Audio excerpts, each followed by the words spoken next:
Thanks for the reminder. Okay. Yeah, sorry about that. Basically, if you're watching the recording and you just tuned in, we're talking about the processor we discussed last time. And we're discussing one of the fundamental limitations of this processor, which is that it is a serial processor. So it performs one operation at a time, no matter what. So, in one clock cycle, like at one time step, you might add two numbers.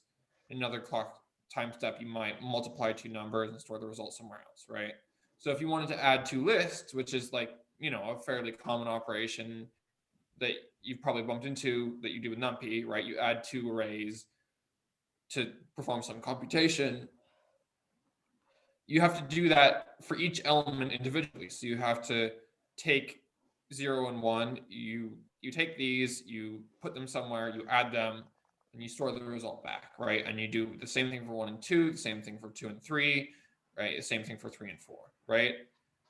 And this is what basically exactly what you're doing when if you do like, for I in range, and then, the length of some list, right?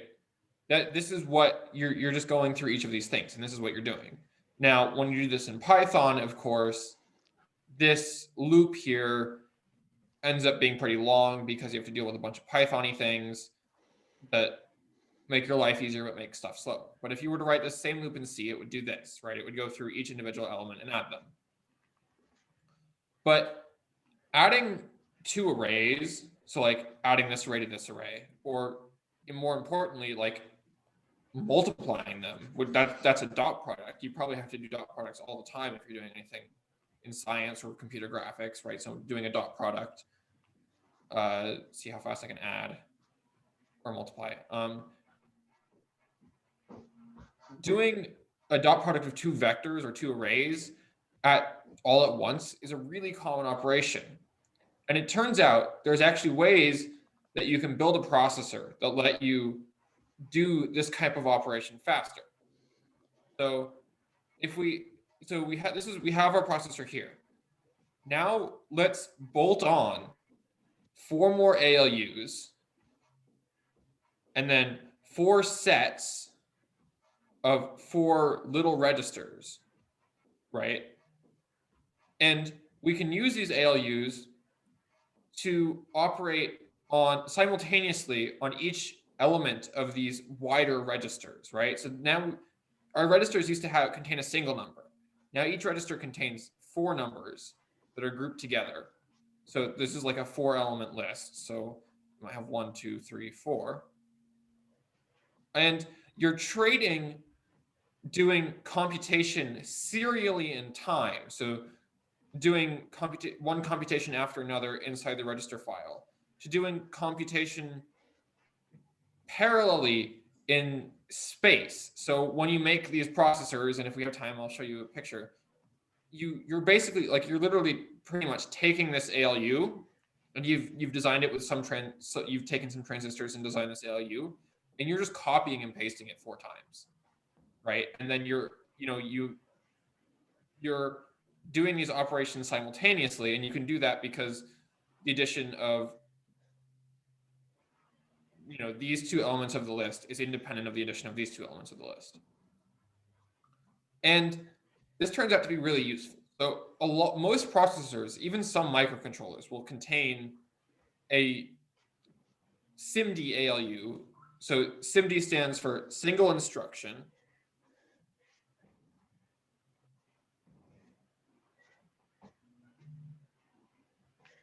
Multiple data. So by single instruction, it means their single instruction is addition, and the multiple data is each individual element.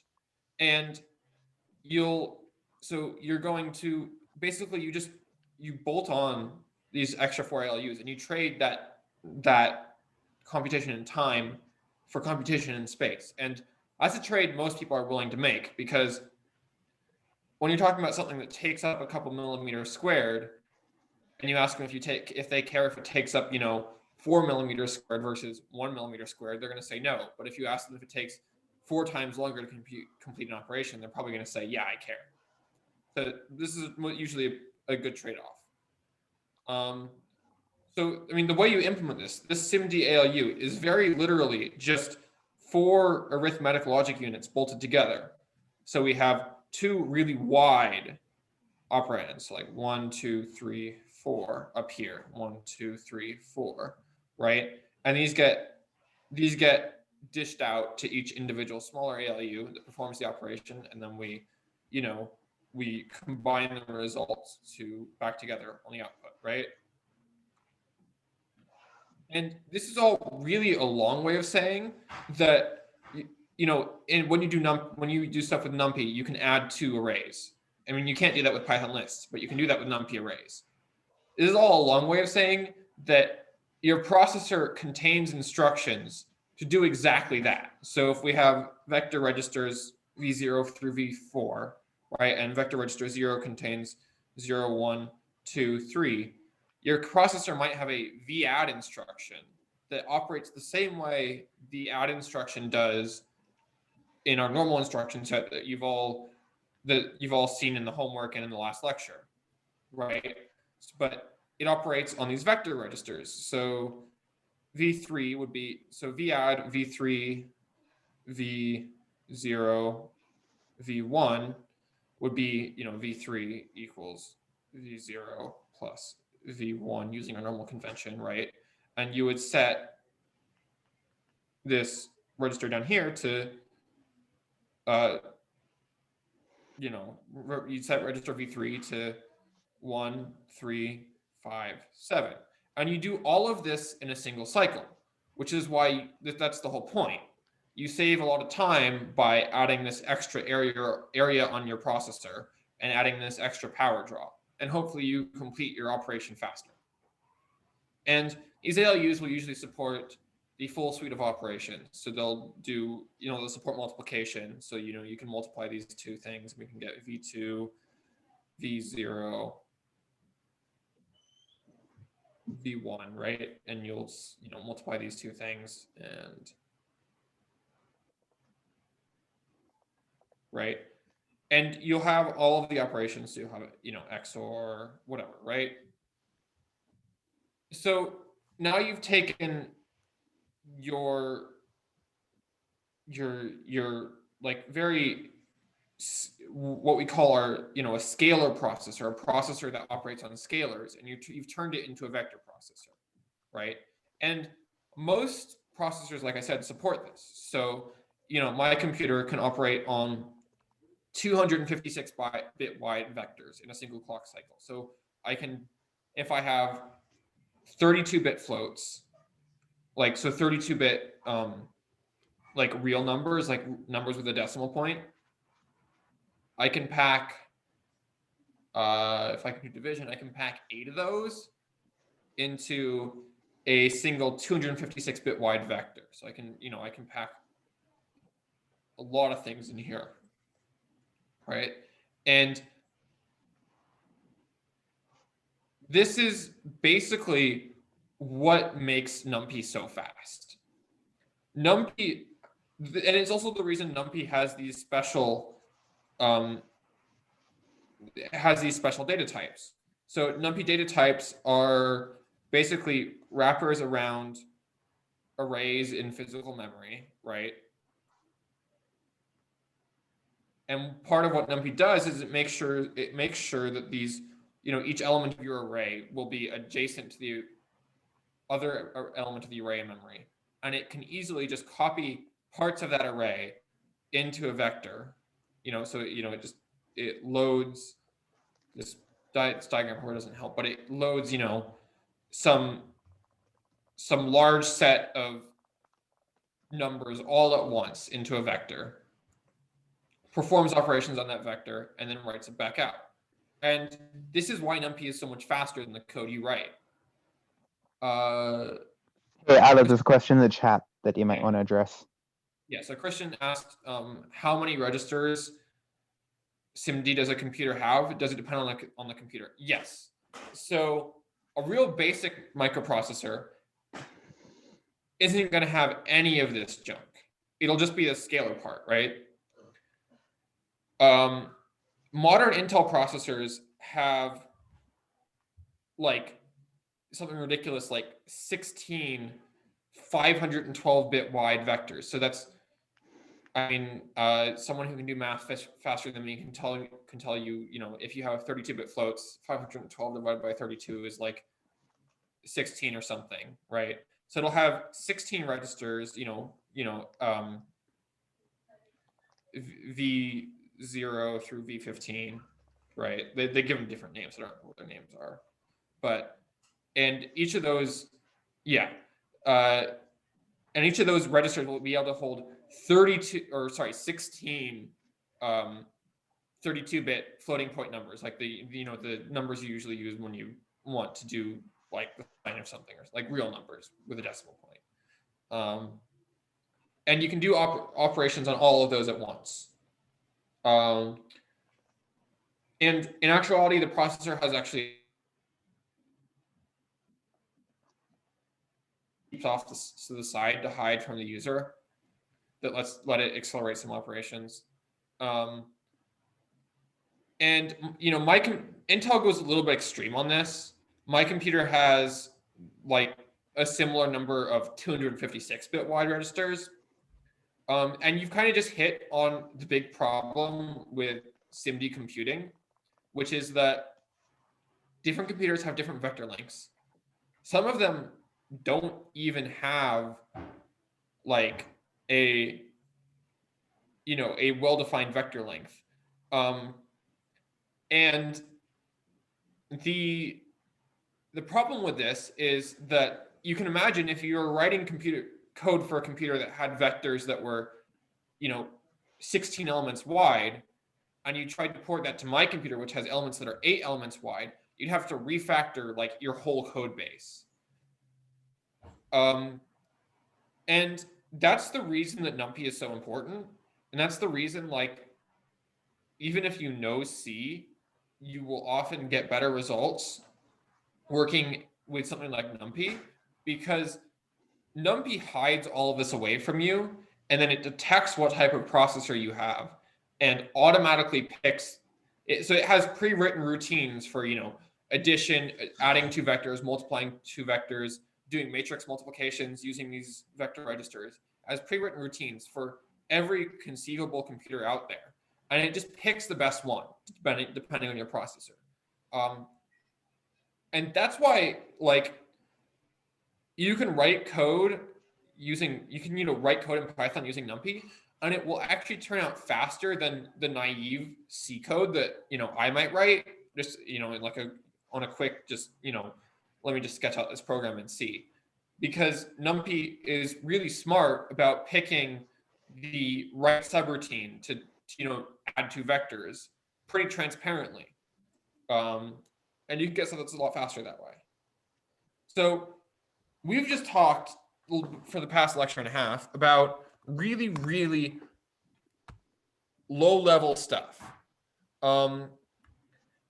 So now what? Like, how do you apply this to Python? Well, one obvious answer is you use NumPy and you can use these SIMD registers. But I'm sure you've all experienced this at some point. Sometimes you're writing code and you'll find that there doesn't exist a NumPy function that does really what I want. So sometimes you might have to write your own routine. And NumPy routines are usually written in C or Fortran, and they're a real pain in the ass to write. So what we're going to talk about today is a way to write routines for NumPy in Python. And instead of just having the Python interpreter, go down each line and run that line and then run the next line and interpret it the way Python normally does, we're actually going to compile Python. And compilation, it means basically we're going to look at our Python code, translate that into like a short number of instructions that the machine might understand, that your physical computer will understand, and then run those instructions every time we call the function instead. And this is a lot faster. So just as a simple example, NumPy doesn't have a fizzbuzz function. And if you don't know what fizzbuzz is, then you're missing out. So fizzbuzz is a classic programming problem where, say you're iterating through a list. You want to do the following. A is a multiple of 2, and A is a multiple of 5. And this is not really useful for anything, but it's a good example of a function that NumPy doesn't have. And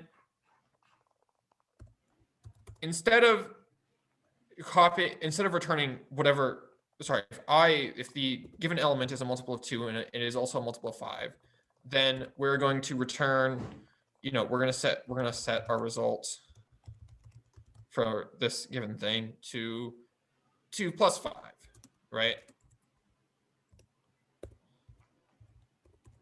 If it's just a multiple of 2,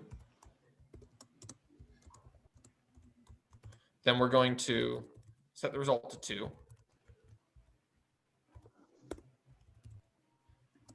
And if you're wondering why this operation is useful, the answer is it's not. It's just a pretty common programming example that a lot of you have probably seen before. And if I is a multiple of 5, then we're going to set that element of the result to 5, right? Otherwise, we'll just pass whatever we got, and we'll just append the original thing, right? So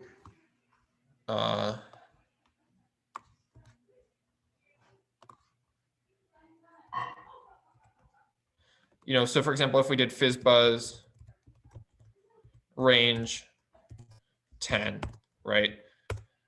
Well, 0 is a multiple of 2 and a multiple of 5, so we get 7. 1 is not a multiple of either, so we get 1. 2 is a multiple of 2, so we get 2. 3 is a multiple of 2, so we get 3. 3 is not a multiple of anything, so we get 3. 4 is a multiple of 2, so we get 2. 5 is a multiple of 5, so we get 5, and et cetera, right? So how fast does this function run when we write it in Python? If we have some big data set and we run this function on it, and I forgot to run this line, and we use the nice little time function that comes with IPython, we see that it takes about 179 milliseconds to run this Python function.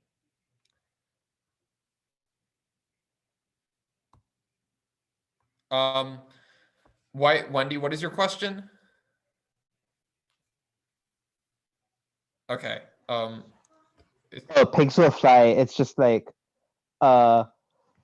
it's sort of an idiomatic thing. What he was going for is like compiling Python sounds as crazy as pigs flying, but we're going to make it happen. Yeah. So what we're going to do is we're going to use a Numba.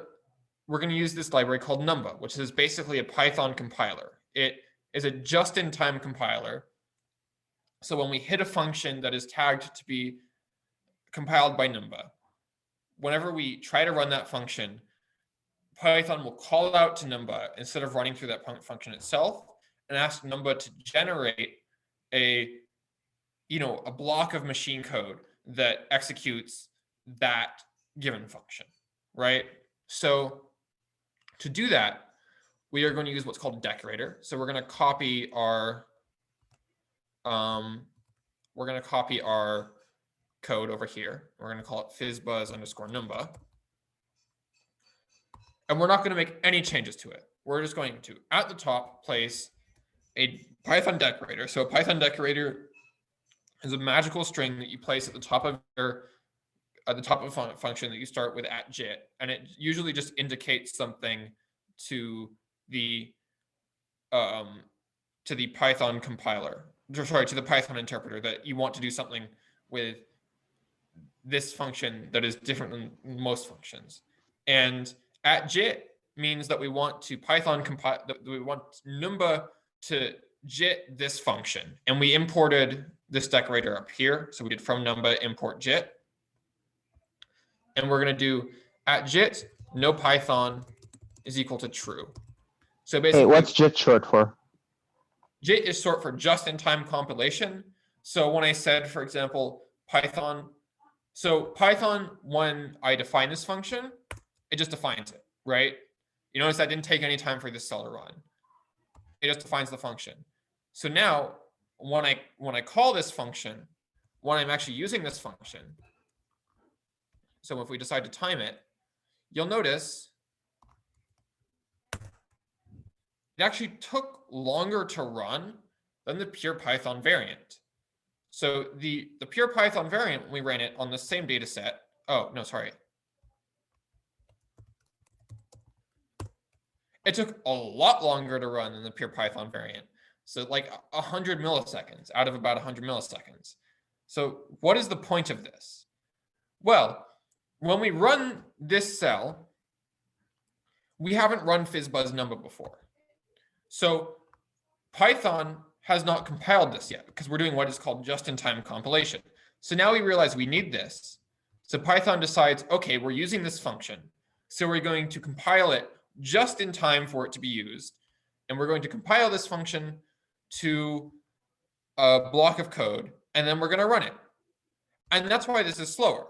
Otherwise, if it was always slower, it wouldn't be useful. You'll notice if I run this again, instead of taking 242 milliseconds to run,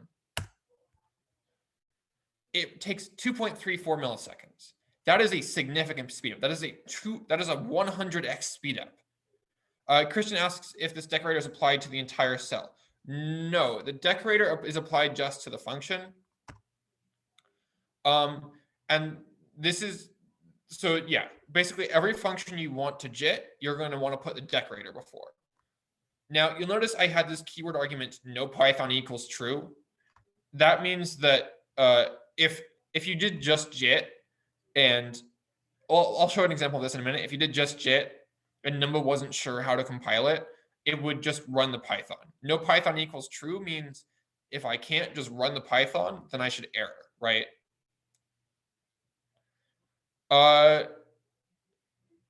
Yeah, so you can kind of think about it like that. So if you can call PhysBuzz Numba. So Christian asks, so after the return, the decorator no longer applies. So basically this JIT is just saying, take this function and when you run it, figure out a block of machine code that does this operation and run that instead. So this is just replacing this function with an equivalent function in x86 assembly. So I actually have an example of this up. So that function might compile to something like this, where it's just a block of machine code that your computer can understand. And you might say, I have no idea what this means, and that's fine. Compilers are actually really smart, and they figure out optimizations that you or I would never figure out. So this is just an example of a compiled program that does the same thing, and it's only 24 instructions.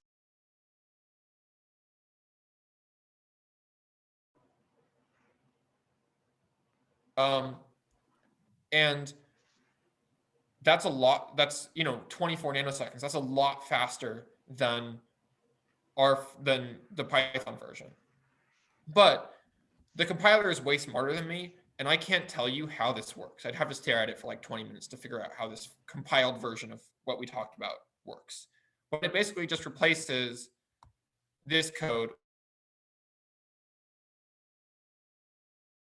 100 times speed up out of this. And you might ask the question, why don't we always do this? If you can just get 100 times speed up, you just add this little decorator here to the top of your function and it runs 100 times faster. Why are we bothering? Like, why isn't this just the default? And the answer is that the subset of Python that you can compile is smaller than the actual language. So when I came up with this example, I was careful to come up with something that was pretty simple. But if we try to do something, that would work in Python, right? So for example, up here, we ran fizzbuzz range 10, right? And that works fine. Range makes a range function, makes a range generator. Well, the details aren't important. It's Python. If it looks like it works, it should probably work. If we try to do this with our Numba function, you just get this really unintelligible error, which is that failed no Python mode pipeline, non-precise type py object during typing of argument at blah, something, I can't figure out what's going on. And that's basically what this message means. Numba sees this range object. It says, that's not a numpy array. That's not a list. I don't know how to deal with that. I'm going to just throw an error. And if we had changed this to, if we removed no Python mode from here, right?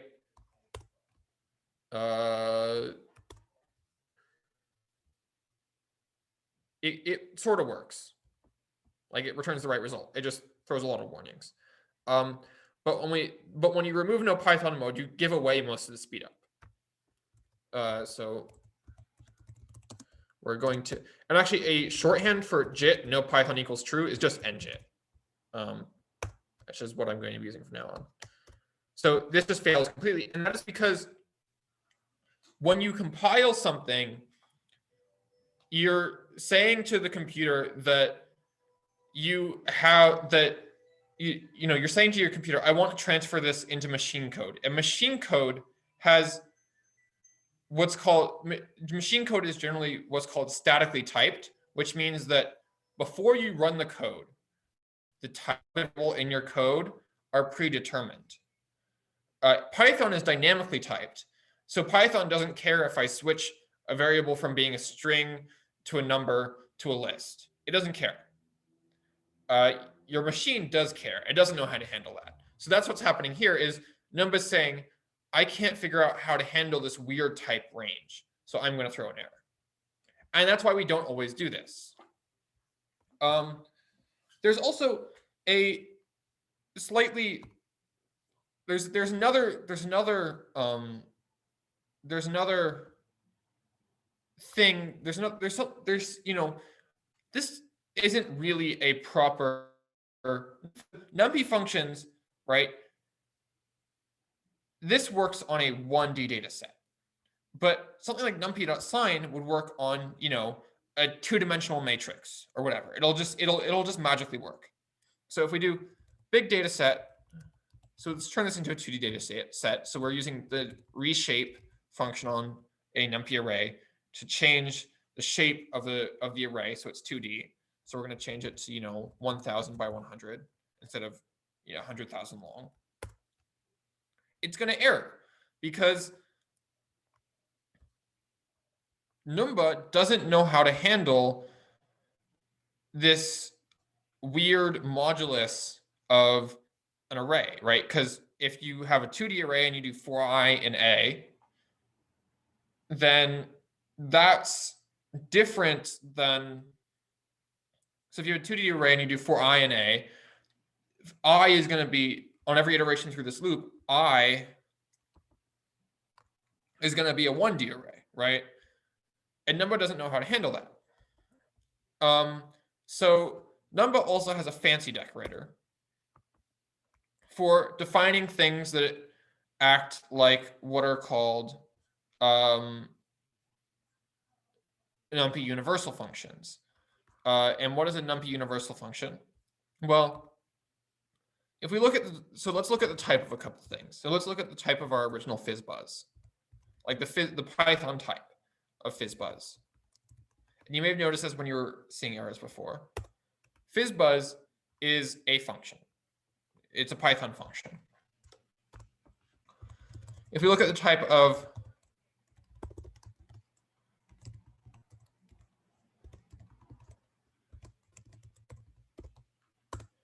fizzbuzz Numba, it's some weird Numba type that is somehow a magically compiled function. And there are a lot of implementation details here that are really messy. If we look at this type of a NumPy function, we might expect it to just be a pure function.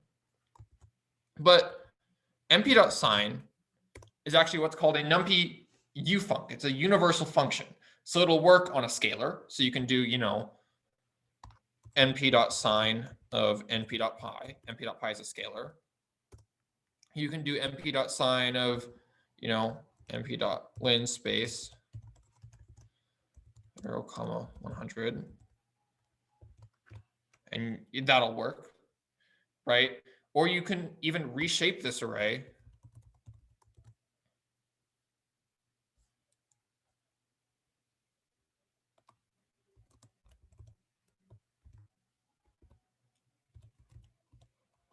Apparently I hit insert somewhere, into a 10 by 10 array. Oh. And it'll work on this 2D array, right? Where you have, 2 dimensions of data.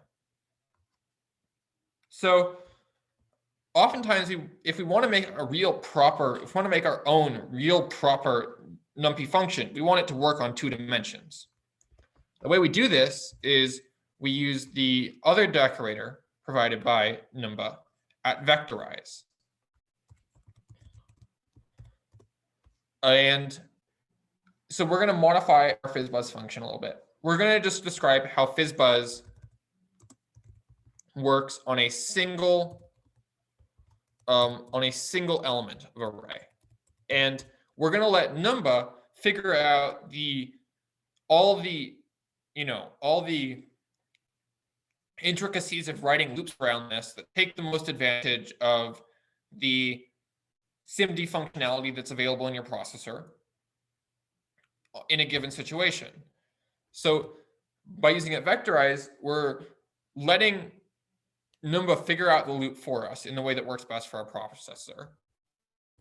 And that also means that we can simplify our code a little bit because we don't have to write a loop. So now instead of having this for loop like we had up here, we're just going to do if I mod 2 is equal to 0 and I mod 5 is equal to 0. We're going to return 7. If I mod 2 is equal to 0, and we haven't already returned, so I mod 5 is not equal to 0, we're going to return 2. And if I mod 5 is equal to 0 and I mod 2 isn't, then we're going to return 5. So we've thrown away our loop and we're letting Numba write that for us, right? And otherwise we're just going to return I, and we're going to call this I, just so I don't have to rewrite all those things. And now when we run this, we're going to, run FizzBuzz Numba on our big data set. And it takes 89.1 milliseconds. Now, that doesn't seem very good. Our previous code took, our previous version took 2.33 milliseconds. But remember, we have to compile first, right? Because we just defined this function. So Numba has got to compile it. And if we run it again, it took 1.33 milliseconds. And that's actually faster than the old version. And the reason for this is twofold. One, Numba can get a little bit smarter about how it uses vector registers because it's writing all the loops itself. But two, and the biggest reason here is actually because we're operating. So before we returned a list. Here we're returning a NumPy array, and NumPy arrays are just less expensive in a lot of cases than lists. So now we have this Numba NumPy function, and it works on a NumPy array. And if we run it again on something that's a multiple of 5, on just a scalar, it'll work. If we run it on, 2, for example, it'll return 2. run it on something that's like prime. This seems prime. It'll return, this isn't multiple of 5 and it's not a multiple of 2. So it'll just return the appropriate, it'll return, it'll work on a scalar. Our previous function, just scalar, is going to get really confused because it doesn't know how to iterate over a scalar. But our vectorized function is smart enough to handle that because Numba's written the loops in a way that it acts just like a NumPy function. Now, if we time this, and what if we reshape our data? Because this was our original goal. We want it to work on 2-dimensional data as well as 1-dimensional data. If we reshape it, to a 1000 by 100 array, it'll still work. And you might ask, why didn't we have to recompile it to do this? And the answer is, because you might expect, okay, a 2-dimensional array is a little bit of a different type. So why didn't we have to recompile our data? Sorry, why didn't we have to recompile FizzBuzz Numba for our new type? And the answer is just that basically, because we're only operating on element by element basis, Numba is smart enough to figure out it can internally reshape that array into, a single array and just iterate over that. But if we throw away our previous compilation result,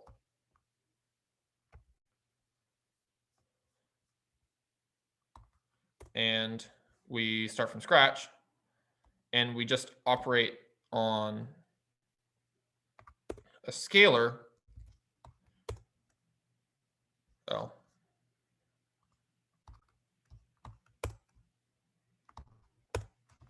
and we operate on a scalar. Oh, okay. Apparently it doesn't actually have to recompile. It's smart enough to figure out that we're probably going to need this later, so it compiles this. So if you really want to show it off, I bet you could restart execution from the top, restart kernel, and then show how that's worse. No, it did clear it, but when I did the vector case, it also figured out the scalar. It compiled the scalar case at the same time, which I was not expecting. Oh, nice. Okay, sorry, I must have missed that. No, you're good. I restarted the kernel. Oh, you did, right? Sorry, I was reposting homework 2. Oh yeah, homework 2 is reposted, everyone. Anyway, sorry to interrupt. Get back to you can get. You're good. So we're going to use this a little bit in our next homework, and we're going to introduce some of the utilities that Numba has to then take your compiled functions and let you use them in parallel. But I don't want to jump right into this. So normally this would have been on homework 2, but we thought homework 2 was going to take a while. So your first homework for this is going to be on homework 3. So basically, if you have any questions about this or homework 2, now is your time to ask them. We've got about 10 minutes for questions. Does anyone have questions?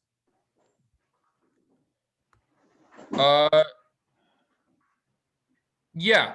So the compilers actually, Christian asks, are there compilers for other packages, SciPy, Pandas, etc.? Are those even useful? So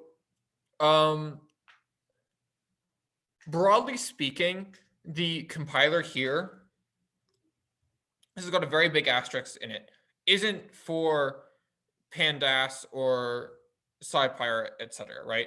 This is for Python, right? And it just happens that it's handy for use. It's handy for use with NumPy, right? Now, I said there was a big asterisk there. That's actually because Numba contains implementations of certain NumPy functions, and it knows how to easily call out to those NumPy functions without going through Python. So call those functions in C without introducing an expensive Python barrier between them. So, do those exist for SciPy and Pandas? The answer is no, because SciPy and Pandas both use NumPy data types under the hood. And most Python libraries for scientific computation will use NumPy data types under the hood. So if you're working with Numba, this will all work pretty seamlessly. I apologize for the fire alarm. Hopefully someone will turn that off. Do we have any other questions?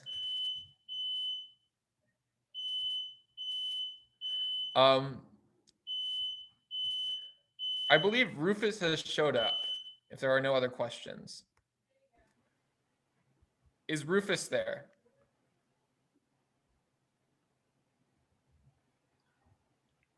This is what happens when you don't solve the puzzle.